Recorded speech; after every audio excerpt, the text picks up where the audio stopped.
हुसैन शर्मी मुतफाकिर में गुजारने लेकिन अब इस्लामाबाद में होने वाली अहम मुलाकात के बाद सरकारी तौर पर इस बात का ऐलान कर दिया गया है कि एग्जीक्यूटिव की सतह पर होने वाली मुबैना मुदाखलत का जो तहकीकात है वो एक यक रुकनी कमीशन करेगा जो सुप्रीम कोर्ट ऑफ पाकिस्तान के रिटायर्ड जज के ऊपर मुश्तमिल होगा और वो अपनी रिपोर्ट जो है वो पेश करेगा तहकीकात के बाद के जनाब वाकईतन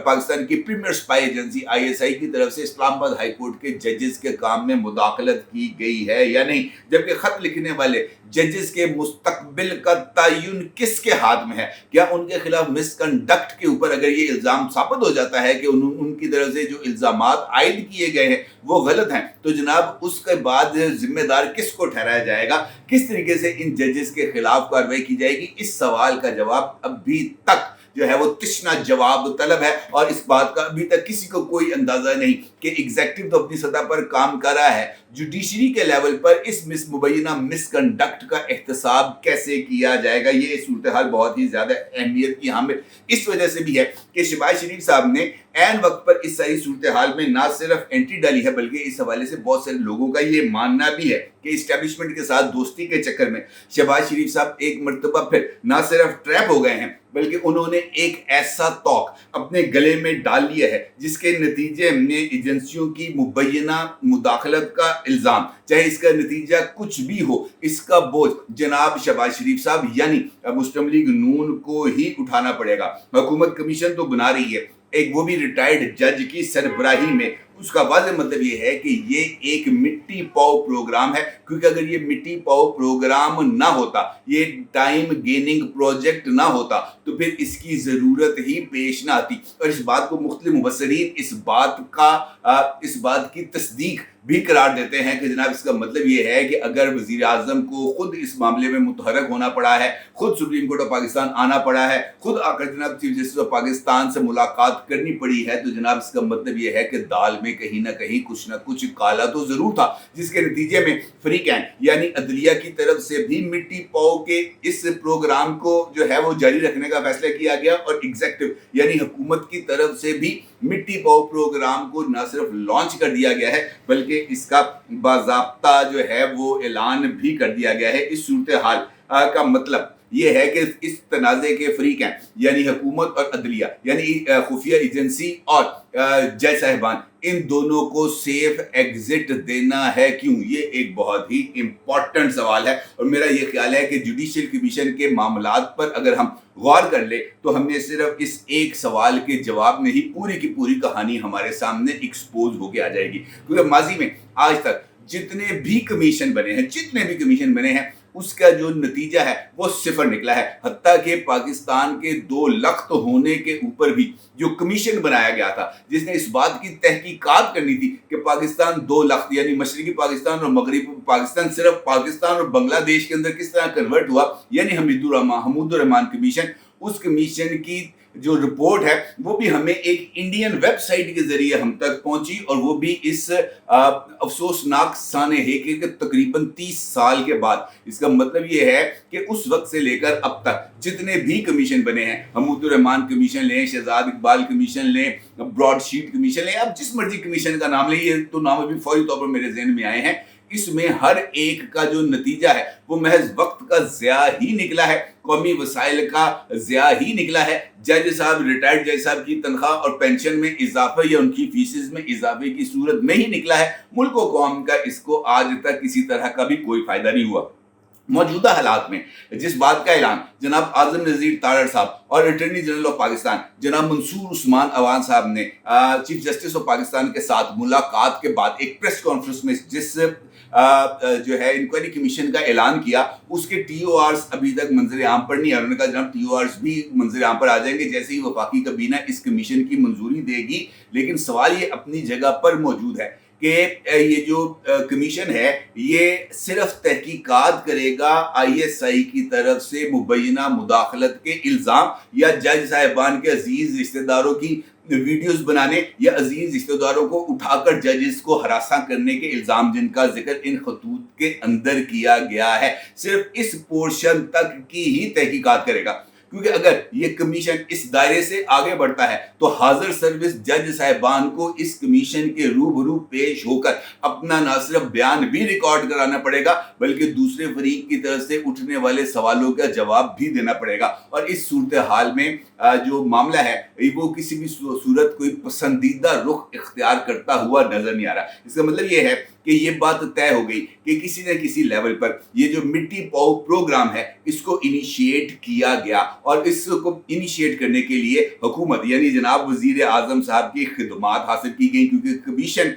بنانے کا اختیار صرف اور صرف وزیر اعظم صاحب کے پاس ہی ہے. اور کمیشن کی کارروائی کے لیے چونکہ کسی ٹائم فریم کی کوئی اتنی زیادہ پابندی نہیں ہوتی, یہ کارروائی لمبی بھی ہو سکتی ہے, اور کارروائی لمبی ہونے کا نتیجہ یہ نکلے گا کہ وہ تمام لوگ جو اس واقعے میں ملوث ہیں یعنی وہ جج صاحبان 6 کے 6 ممکنہ طور پر جب تک اس کمیشن کی رپورٹ آئے گی وہ جج صاحب جو ہیں ان کی مدت ملازمت ہی پوری ہو چکی ہو, وہ ریٹائر ہو چکے ہوں, یا وہ افسران جن کے بارے میں یہ الزام ہے کہ انہوں نے ججز کو ہراساں کیا وہ بھی اپنی مدت ملازمت جو ہے وہ کمپلیٹ کر کے ریٹائرڈ ہو کر اسپین میں یا آسٹریلیا میں یا جناب امریکہ میں بیٹھ کر گل چھڑے رہے ہوں. کسی کو اس بارے میں اندازہ تو نہیں کہا جا سکتا. اس کا مطلب یہ ہے ایٹ فرسٹ گلانس میری اس کے اوپر اوپینین یہ ہے کہ یہ ایک مٹی پاؤ پروجیکٹ ہے, اس کے علاوہ کچھ نہیں. اور یہ مٹی پاؤ پروجیکٹ خاص طور پر شہباز شریف صاحب کی جو اندھی محبت ہے اس اندھی محبت اور وہ بھی اقتدار کی اندھی محبت, صرف اس اندھی محبت کو جو ہے وہ پائے تکمیل تک پہنچانے کا ایک ذریعہ بن سکتی ہے, اس کے علاوہ اور کچھ نہیں. کیونکہ 1.5 سال اگر یہ کمیشن چلا تو اس کے بعد یہ بھی لوگوں کے ذہن سے بھول جائے گا, کیونکہ پاکستان تو جناب ایونٹس کے لیے زرخیز زمین ہے. یہاں پہ یہ جو ابھی آیا ہے یہ جو انہوں نے دھماکہ کیا ہے جج صاحبان نے, یہ بھی 2-4 دن چلے گا, اس کے بعد ایک نیا دھماکہ آ جائے گا, لوگ اس کو بھول جائیں گے, پتا بھی نہیں کریں گے کہ جناب یہ اس طرح کا کوئی خط آیا بھی تھا یا نہیں. اور شاید یہی وہ آئیڈیل سچویشن ہے جس کا انتظار کیا جا رہا ہے, اور ممکنہ طور پر شاید کوئی ایک اور ایسا کوئی دھماکہ ہمارے جو ہے نا وہ سماعتوں کا منتظر ہو اور بہت جلد اس طرح کی کوئی چیز ہمارے سامنے آ جائے. البتہ دوسرا پہلو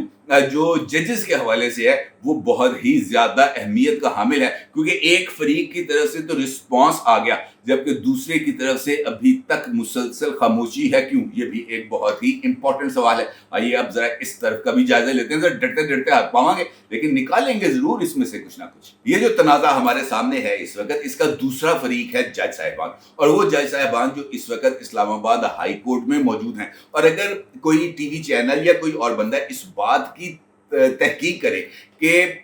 9 مئی سے لے کر اب تک اس اسلام آباد ہائی کورٹ کے اور انہی 6 جج صاحبان کی طرف سے عمران خان صاحب, ان کی جماعت اور ان کی جماعت سے وابستہ افراد کو کون کون سے ریلیف دیے گئے ہیں, تو یقینی طور پر آپ سب لوگوں کی آنکھیں پھٹی کی پھٹی رہ جائیں گی. عمران خان صاحب کا زیبا چودھری کا کیس ہو, عمران خان صاحب کا توشہ خانہ کا کیس ہو, عمران خان صاحب کی اراداری ضمانتیں ہوں, عمران خان صاحب کے لیے کسی بھی طریقے اس کا معاملہ ہو, یاسمین راشد صاحبہ یہاں پر آئی تھی ضمانت اپنی لینے کے لیے لیکن ان کے کیس کو ہی کویش کر دیا گیا. یہ وہ چند چیزیں ہیں جو اس وقت میری یادداشت میں موجود ہیں, لیکن اس کے ساتھ ساتھ درجنوں ایسے واقعات ہیں جہاں پر 1 مہینے کی رازداری ضمانت دی گئی. یہ پاکستان کی تاریخ کا پہلا واقعہ تھا جب عمران خان صاحب کو اسلام آباد ہائی کورٹ سے ان مقدمات میں بھی ضمانت دے دی گئی جو مقدمات ابھی تک درج نہیں کیے گئے تھے. ان تمام مقدمات میں ضمانت دے دی گئی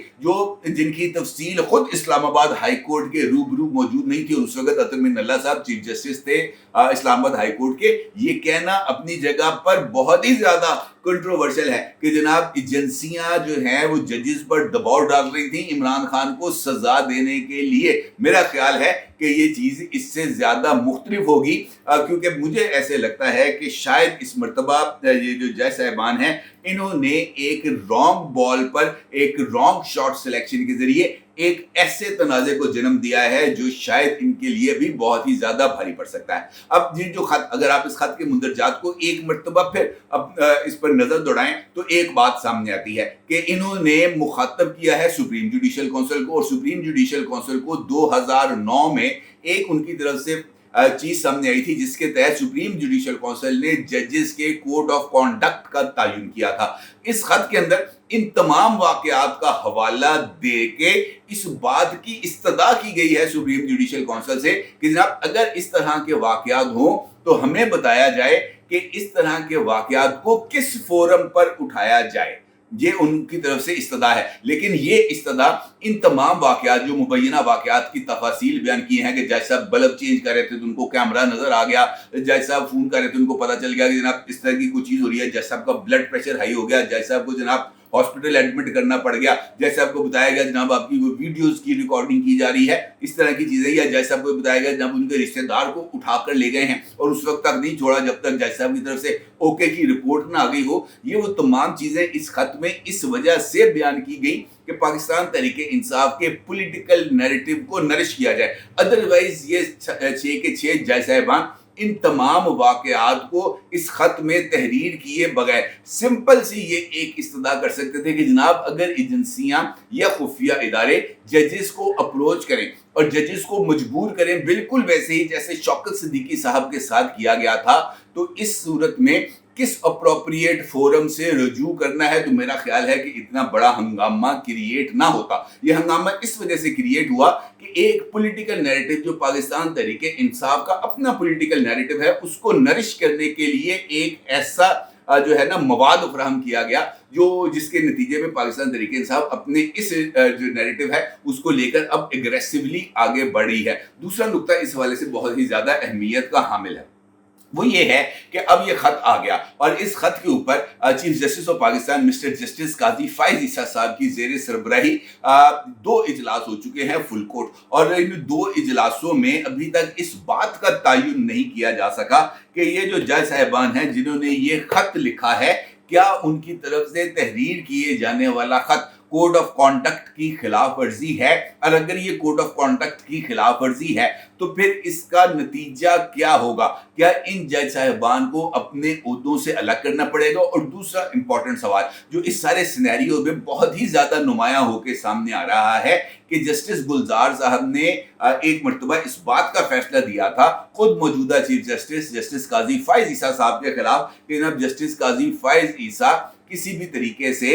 इमरान खान से मुंसलिक मुकदमात यानी पाकिस्तान तहरीक इंसाफ से मुंसलिक मुकदमात के अंदर नहीं बैठेंगे, ये उनकी तरफ से एक जजमेंट आई थी। अब इसी जजमेंट को अगर हम दुरुस्त भी तस्लीम कर लें और सुप्रीम कोर्ट में इस जजमेंट को एक प्रेसिडेंट के तौर पर ले लें, तो ये जो 6 के 6 जज साहिबान हैं जिन्होंने आज भी 190 मिलियन पाउंड का केस सुना, जिन्होंने आज भी साइफर का केस सुना, जिन्होंने आज भी तोशा खाना के हवाले से इमरान खान साहब की जो अपील है उसको वो उन्होंने समाअत करनी है, तो जनाब इन लोगों की तरफ से दिए जाने वाले फैसले की क्या कानूनी हैसियत होगी। क्या इस बात को समझा नहीं जाएगा कि माजी में चूंकि जो फैसला उन्होंने दिया वो तो ISI के दबाव पर दिया और अब जो फैसला दिया क्या वो मेरिट पर दिया, इसकी क्या गारंटी होगी। और अगर वो फैसला इमरान खान के खिलाफ आएगा तो फिर इस बात को कौन तस्लीम करेगा कि जनाब ये जो फैसला इस्लामाबाद हाई कोर्ट की तरफ से दिया गया ये मेरिट पर दिया गया। इसका मतलब ये है कि इस्लामाबाद हाई कोर्ट की साख इस वक्त जनाब आ गई है चौंक में, और चौंक में साख इस तरह आई है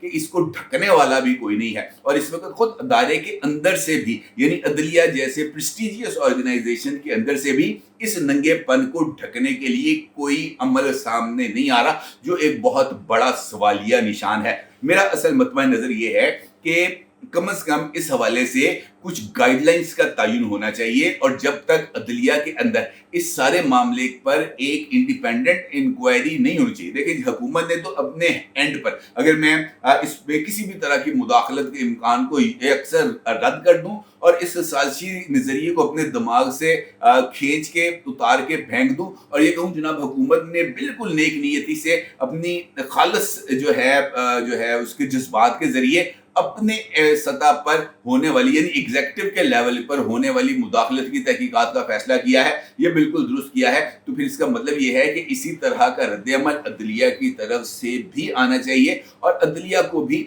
अपने अंदर छुपी हुई काली भेड़ों کو نہ صرف بے نقاب کرنا چاہیے بلکہ ان کو کیفر کردار تک بھی پہنچانا چاہیے۔ مطلب یہ ہے کہ وہ تمام افراد جنہوں نے مبینہ طور پر پاکستان تحریک انصاف کے بیانیے کو آگے بڑھانے کے لیے ججز کی پوزیشن کو استعمال کیا، جناب انہوں نے کی کرنا ہے۔ یہ سوال اپنی جگہ پر موجود ہے، اور یہ جو 6 ججز ہیں ان کا مستقبل کیا ہوگا، کس کے ہاتھ میں ہوگا، جب تک اس سوال کا جواب نہیں ملے گا تو اس کا مطلب یہی ہوگا اس وقت تک کہ جناب یہ مٹی پاؤ پروجیکٹ ہے، اور یہ مٹی پاؤ پروجیکٹ ایسے ہی چلے گا، اور اس مٹی پاؤ پروجیکٹ کا نتیجہ یہ نکلے گا تسی اپنے کار خوش، تسی اپنے کار خوش۔ عبدالعزیز ہر کی جگہ آپ کو بہت شکریہ۔ اللہ حافظ۔